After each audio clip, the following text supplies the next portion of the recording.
ओ जी पत्नी क्रिकेट पीछे चली गई, फलाना हो गया। इनका पसंद का बंदा अगर उसको 6 दफा भी कप्तानी मिलती ना, ये कहते कि जी बड़ा जबरदस्त फैसला किया पाकिस्तान क्रिकेट बोर्ड ने।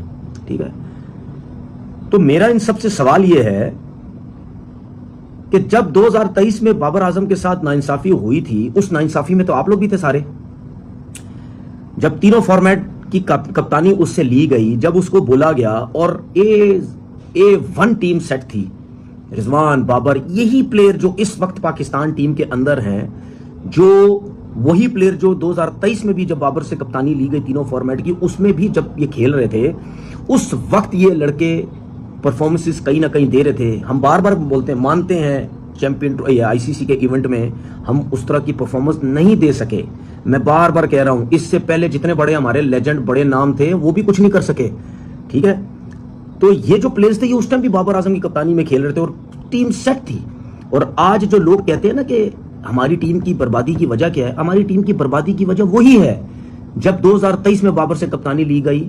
और आप सबको याद है क्या क्या बोला गया। यही लोग इस वक्त जो कह रहे हैं ना कि हमारी क्रिकेट पीछे चली गई, इसको क्यों दोबारा कप्तान बना दिया, उस टाइम ये लोग नहीं सपोर्ट कर रहे थे बाबर आजम को। उस टाइम इन सबों के मुंह पे ये अल्फाज थे, दोस्ती यारी बनाई हुई है, किसी को मौके नहीं दे रहा, बाबर के हाथ में क्रिकेट बोर्ड है, सिलेक्टर्स उसके हाथ में है, चेयरमैन उसकी सुनता है। आपके सामने जब रमीज राजा चेयरमैन बने, उसके बाद रमीज राजा ने उन्होंने आके जिस तरह बैक किया बाबर आजम को, तो क्या हुआ उसके बाद पूरा पाकिस्तान शुरू हुआ था, ओ जी रमीज मिल गए जी, रमीज राजा चेयरमैन है, लेकिन रमीज राजा क्रिकेट खराब, बाबर को सपोर्ट कर रहे हैं, खुली डुल्ली सपोर्ट कर रहे हैं। आपको याद है ना कि रमीज राजा साहब ने ये बोला था कि मुझे बाबर आजम के अलावा नजर ही नहीं आता। उसकी सबसे बड़ी रीजन यही है कि जब आपकी टीम में सबसे अच्छा जो प्लेयर होता है, हर किसी की कोशिश होती है कि वही कप्तान हो, लेकिन आप लोगों ने उसके साथ क्या किया, जिसमें आपके कुछ जर्नलिस्ट, कुछ क्रिकेटर्स, कुछ पीसीबी के लोग 2023 जिस वक्त उसको कप्तानी से हटाया गया, तो ये सबने मिलकर ये सब कुछ किया।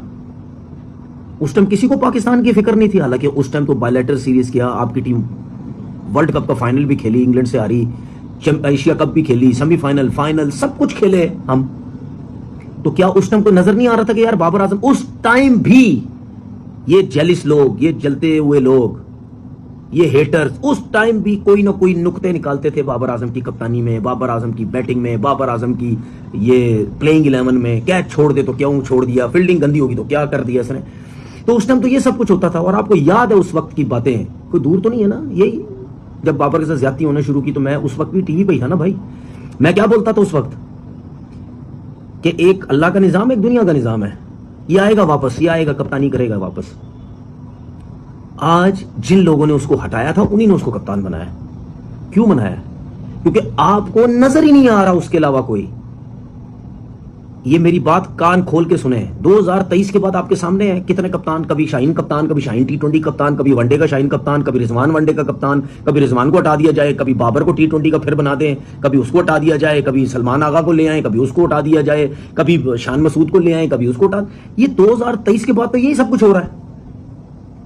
जब बाबर था तो तीनों फॉर्मेट का था, वो चल रही थी उसकी कप्तानी। जब उसको हटाया, उसके बाद ये मेरा बंदा ले आया, तेरा बंदा ले आया, उसको अब बना दे कप्तान, उसको कर दे, ये सियासतें चलती रही, टीम फारिग हो गई। इसी तरीके से आप सिलेक्शन कमेटी में भी आपका यही कुछ चलता रहा, कोचिंग में भी यही सब कुछ चलता रहा। तो क्यों ना बने बाबर आजम कप्तान? क्या तकलीफ है? बाबर क्यों ना कप्तान बने, मुझे ये कोई बताए भाई। वो पाकिस्तान की क्रिकेट का सबसे टॉप का प्लेयर है।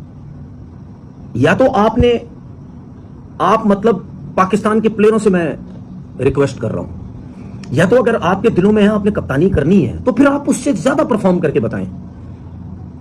तो फिर आप अपनी ऐसी रेपुटेशन बनाएं कि लोग बाबर आजम को भूल जाएं, सिलेक्टर्स बाबर आजम को भूल जाए, पाकिस्तान क्रिकेट बोर्ड बाबर आजम को भूल जाए कि नहीं यार, थैंक यू वेरी मच भाई, अब आपके लेवल के प्लेयर्स आ गए हैं,